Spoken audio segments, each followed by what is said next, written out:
Yeah, Division II is, again, a real wild card district. We've got Cedar Hill against Denton Ryan.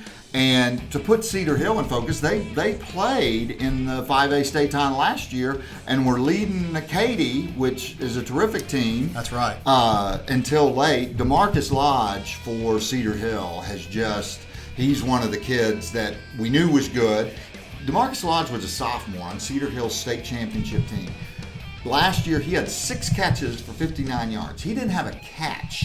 He may have played on special teams in the state final.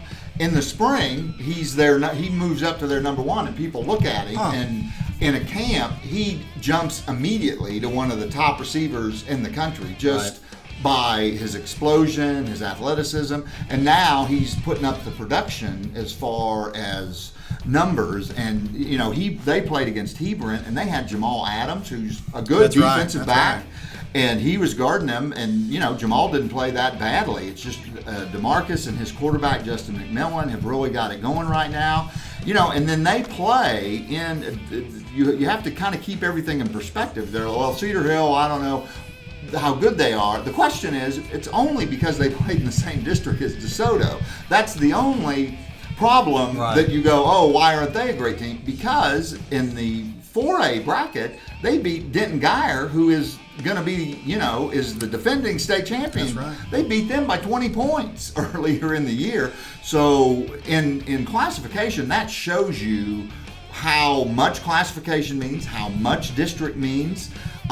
Cedar Hill isn't riding this Cinderella bus to the final. They're really good. They just happen to be in the same district as DeSoto, and they get lucky that DeSoto goes up.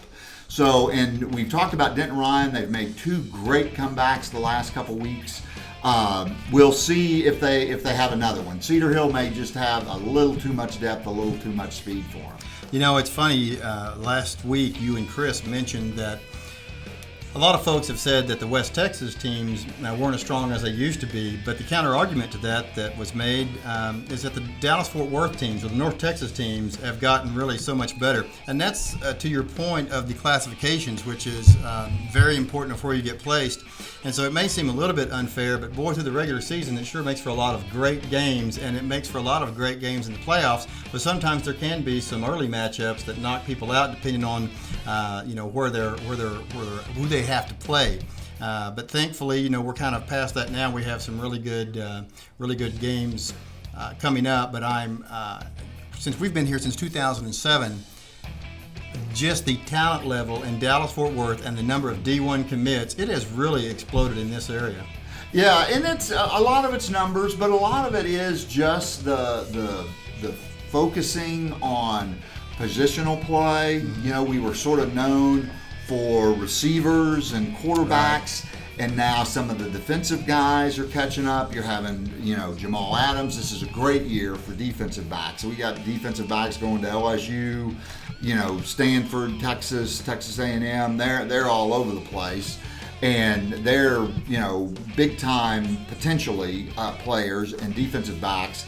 I think when you talk to college coaches who get a much better overview of the state, I think they'd even say, there's more people, there's bigger schools. People are wondering, well, in realignment, how are all these schools moving up? Well, Houston is building bigger schools than we have up here. That's right. The growth down there is amazing, and that keeps pulling 6A up. And they've got great individual players, and they have some really good programs. But the programs, it's very Katy-centric down there. Katy has 10 schools in that school district.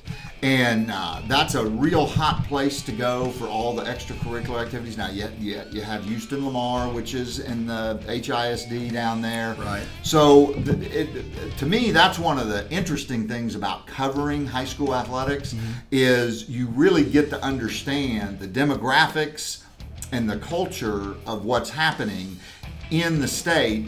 And back to your point on North Texas players, the hiring coaching staffs, hiring band directors, hiring anything is really important to communities in North Texas, because it all gets back to property values. That's right. So, and when you're Alito, Aleto's property values are growing higher than some of the communities around them, and it's because of the PR. Colleges do it for the same reason. They do it for admissions. People may not like it. They might wish it was different and it was great, but there's no denying the trade-off, that if you're successful in some of these things, it leads to home values going up, and better shops going in, and better event centers getting built. So in that whole macro sense, and North Texas seems a little bit ahead of.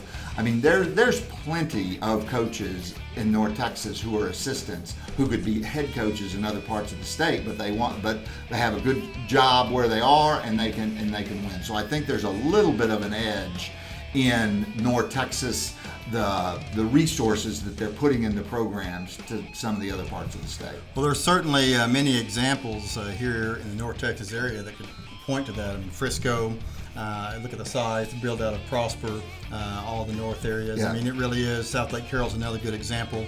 But it goes to your point of it does matter. And high school sports is a business. Whether people want to say it or not, it is about hometown and values, but all of those things have an effect on one another, and so that's important.